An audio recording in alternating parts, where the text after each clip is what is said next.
I've been playing disc golf for over a decade, which is nearly half my life, and I just now learned about this trick. But I can say with absolute certainty, I know how to throw discs better now. The other day I was playing around with my old collegiate teammate Justin. At one point he was even ranked 10th in the nation, so he's got some credentials to back up the shitty discs he bags. Seriously might be the only person I know who putts with wizards yet doesn't smoke weed. To be fair, he's been toying with the Pixel. When I first asked why he wasn't using wizards this weekend, he told me it was in his other bag, which I thought he meant like in storage or something, but no, he meant he was using a complete separate bag than what he normally plays with. I had no idea people were that sick in the head thinking that was an option. Sorry, but I would never cheat on the discs I've created with such intense bonds with. The only exception would be a glow bag, but that was only because I respect my discs too much to put stickers on them. Shit, I don't even mark my discs, because why would I ruin the natural beauty? I get that I'm weird, but so is having a B, or worse, C bag. That was my stance before I got his explanation, that being simply because it's fun. He did bring up more valid points later on that are useful tips to get better, so stick around. We decided to check out the new course in the area to determine if it truly was the hardest course around. If it wasn't tough enough, Justin told me he was bringing his all MVP bag, which gross. My bad, but I just can't get down with the Euro. Throughout the round, Justin would constantly be battling between discs, not knowing which would be the best in most situations. Sure, makes it a whole lot easier when you stay on the fairway, but it also brings in an element of the game we often lose as we progress. Having to learn different discs and how to make them fly properly. If you're like me, my bag hasn't changed much in the past 3 years. New discs only being replaced when I lose one of my trusted buddies.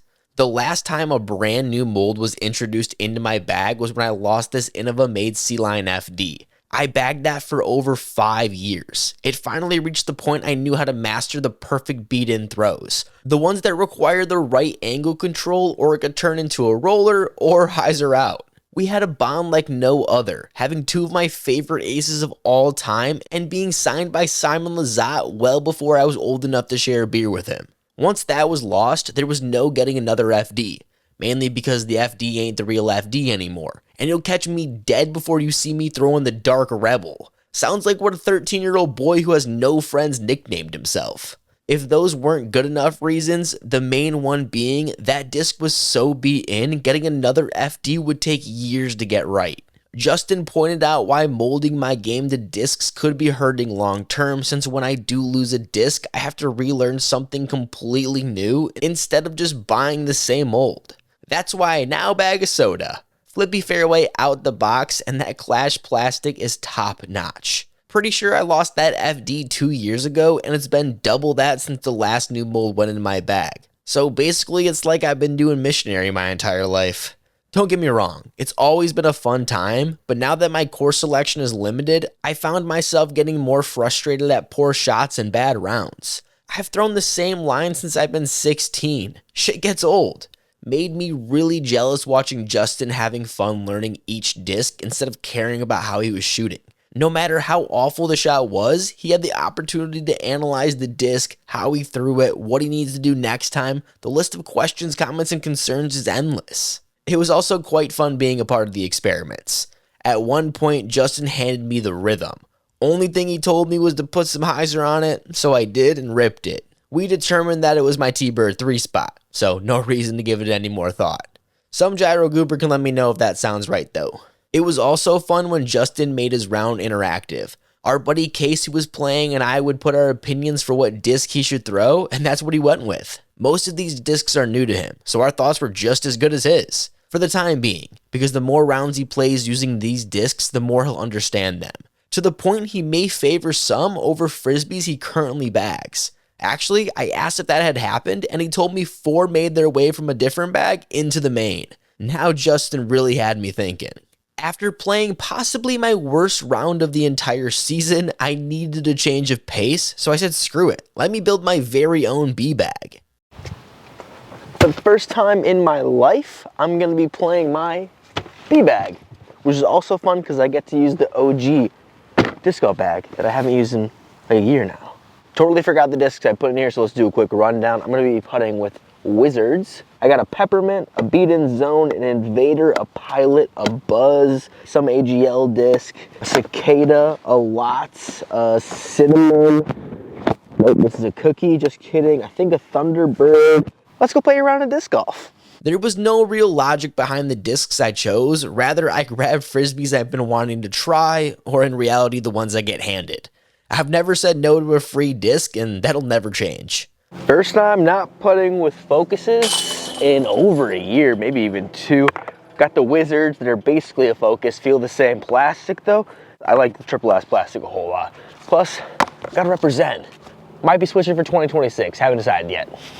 We're gonna go with the Buzz on this shot, classic mid-range, a little bit of hyzer. Fun fact, Dylan Cease gave me this. Okay, inside, good thing it's a mid-range, hopefully it skips up that hit when we have a look. Hopefully. Guess we'll count this as the first real putt with the Wizards, even though it's not even a real putt. I've been toying with the idea of changing putters for a while now. The focus recently has become overrun by the frat boy douches of disc golf, and I don't know if I want to be a part of it. I'm looking for something kind of flippy. Don't think that's it, don't think that's it. Ooh, all right. I didn't think I was gonna throw this disc, the Skywalk from Ken Climo Discs, but I think I'm left with no choice here. Only thing that's sort of flippy, I think it's Wraithel-like. Shout out Bob for the Climo discs. Finally got to bring one to the course and was pleasantly surprised by how they threw. You know, the Cookie from Clash. Oh, and I'm for sure throwing multiples. That's the whole point of the round. Try new discs and get reps. Why limit yourself? Definitely only playing from the first shot though. I'm not a fucking idiot. Another step up with the Wizards, getting a little more comfortable, easing into the new putter. Yeah, fuck that. Fuck that.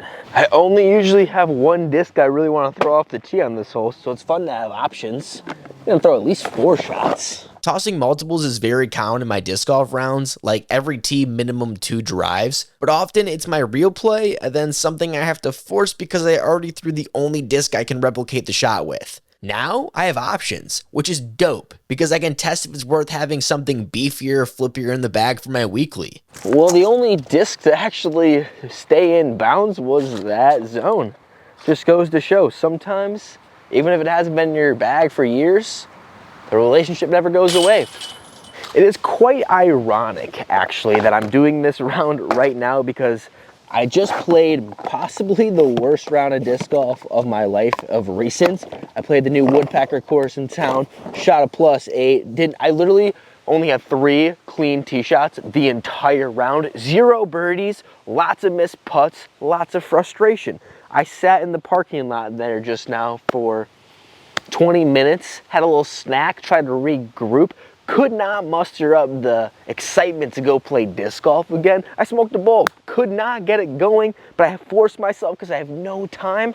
And I will say now we're like 4 holes into this and I'm having a great time just reaching into the bag, trying new discs. So it was really telling the whole premise of this video by accident. And it just goes to show, it fucking works. I'm sure there's plenty of people pissed off that I didn't give up the secrets to become good at disc golf in a fucking YouTube video. But I truly think simply bringing a completely different bag out to the course can make you a better player. I already started seeing myself trying new shots and shapes. It's much easier to do when the thought of messing up something routine is gone. I'm going to be doing this way more frequently, and you should too. Finally, your big stack of plastic in the basement can go to some use instead of collecting dust. I always preach frisbees are meant to fly, and I've been a hypocrite this entire time. Well, that ends today. Good thing too, because since I tried some new shit, I can share my opinion of various discs with all of you. This zone was given to me my freshman year of college after I was unleashed from the Innova shackles. This disc is the reason my forehand approach is my best skill to this very day. It's warped, lumpy, but still loved. It's very deceiving. I didn't think that was coming back, actually. Will never touch the inside of my bag again, but still enjoyed every throw, and I can't wait for the next time. Sometimes you just know it.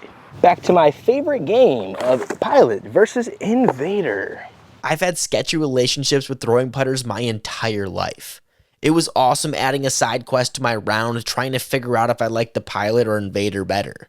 Gonna try this Pilot out, throw it kind of flat, maybe Baby Annie, we'll see. Baby Annie it is, but Yeah, that's perfect. I like how it felt back at the end. This is the type of putter I've been used to my entire life. Watch the hyzer, watch the flight. Oh my God, what? Yeah, that pretty much sums it up actually. Turned out that this bag actually has room for both, because why the hell not? There's definitely overlap that would be taking over a precious slot in my main bag, but for the backup, who gives a shit? They're both dope. Quick tip that I'm wishing I would have done before this round is figure out for sure what discs you're gonna bag, because I don't even know if I have all the discs, if I'm gonna be for real. I'm just gonna hope I did. Let's throw this AGL disc. I know that this is similar to an elm, similar to a Firebird. Tom would be proud that I saw that. Tom would hate that I threw it like that though. Oh, but he would love that kick. Yes, he would. Time for us to have a little throw off. I don't need any of those apparently. Been throwing the skywalk good all day. Let's keep it up. A little bit of hyzer, get around that tree, full fade flex, baby. It's down there. It's not bad. Next, we're gonna go with a disc that actually had me thinking there for a little bit. Mostly because it's an old Destroyer mold, so it's kind of cheating. It's a Sequoia from AGL Discs after the new Innova move. It flies like a beat-in Destroyer already. You hear that a million times, but yeah, it's that. It's always a good thing if you're looking for a bird on this hole. Give me a break. I'm not step putting for a month, trying to figure out this long range thing. Why'd I switch? Last second, I made the switch to pink. Why'd I do that? It's been fun reorganizing the bag since the beginning of the round because for some reason I have to have everything by stability. Speed, then stability. So everything has been fixed based on how many throws I've had with each. Funny. We're gonna go back to that King Climo. Just missed that tree. Smoked it. I'm gonna throw a buzz just at the short. Haven't done that in a while. Used to be a play with the SS. Now we're gonna try this one.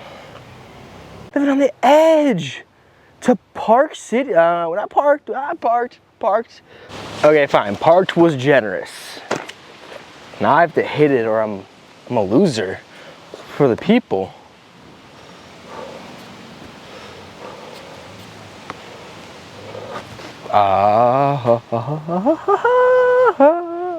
That concludes my round, and I can 100% say that was way more fun than I've had in a long time. It's difficult for me to get through a round by myself nowadays. I get bored way too easy. The off season is officially here for most of us who refuse to play rated rounds in sub 40-degree weather, which means it's the perfect time to make a B-bag and try out some new plastic.